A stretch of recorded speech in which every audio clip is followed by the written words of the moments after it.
নজর রাখবো এবার খড়দার দিকে। খড়দায় তৃণমূলে কোন্দল, যেখানে শোভন দেবকে অশালীন মন্তব্যের অভিযোগ সামনে উঠে আসছে।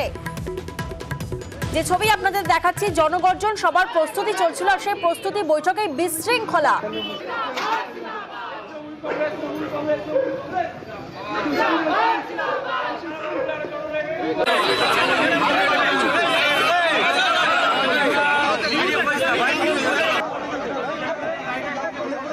যে ছবি আমরা দেখছি, জনগর্জন সবার প্রস্তুতি বৈঠক, যে প্রস্তুতি বৈঠকে বিশৃঙ্খলা এবং শোভন দেবকে অশালীন মন্তব্যের অভিযোগ সামনে উঠে আসছে। আর মন্তব্য করেছেন তৃণমূলের টাউন সভাপতি সুকণ্ঠ বণিক, এমনটাই অভিযোগ সামনে উঠে আসছে। কিন্তু কি কারণে এই ধরনের মন্তব্য জানবো, প্রতিনিধি সুবীর এই মুহূর্তে আমাদের সঙ্গে রয়েছেন।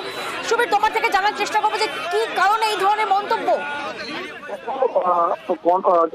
এই যে সভা, ব্রিগেডের যে সভা, সেই সভা নিয়ে কিন্তু বিভিন্ন জায়গায় সভা হচ্ছে। কর্তাহর অহরামোড়ও কিন্তু তৃণমূল কংগ্রেসের পক্ষ থেকে এই সভার আয়োজন করা হয়েছিল এবং সেখানে উপস্থিত ছিলেন, সবাই যোগ দিতে আসছিলেন খড়দহ বিধানসভার বিধায়ক শোভনদেব চট্টোপাধ্যায়। তিনি যখন মঞ্চে উঠছিলেন সেই সময় কিন্তু খড়দহ টাউন তৃণমূল কংগ্রেসের টাউন সভাপতি সুকণ্ঠ বণিক তাকে কিন্তু অকথ্য ভাষায় গালিগালাজ করতে শুরু করেন, অশালীন মন্তব্য করতে শুরু করেন।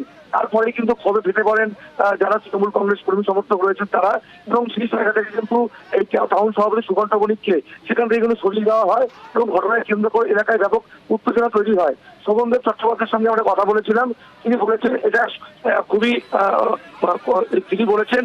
খুবই ন্যাক্কারজনক ঘটনা।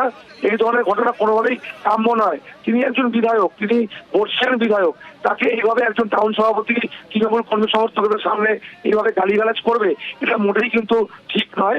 তিনি যা বলার তিনি দলের উচ্চ নেতৃত্বকে বলবেন, কিন্তু এই যে ঘটনা, অর্থাৎ বিধায়ককে এইভাবে গালিগালাজ কেন করলো সেই বিষয়ে কিন্তু যিনি সভাপতি রয়েছেন সুকণ্ঠ বণিক, তিনি কিন্তু কোনো রকম কোনো আমাদের ক্যামেরার সামনে বা আমাদের সাথে কথা বলতে কোনো রকম কোনো মুখ খুলতে চাননি। যাদের যা শিক্ষা দীক্ষা সে তো সেইভাবেই কথা বলবে, যাদের যা পেটিগিরি তারা সেইভাবেই কথা বলবে। আমি চুপ করে শুনলাম খালি, কিন্তু সকলেই ছিছি করছিল। আমি যা বলার আমার দলকেই বলবো।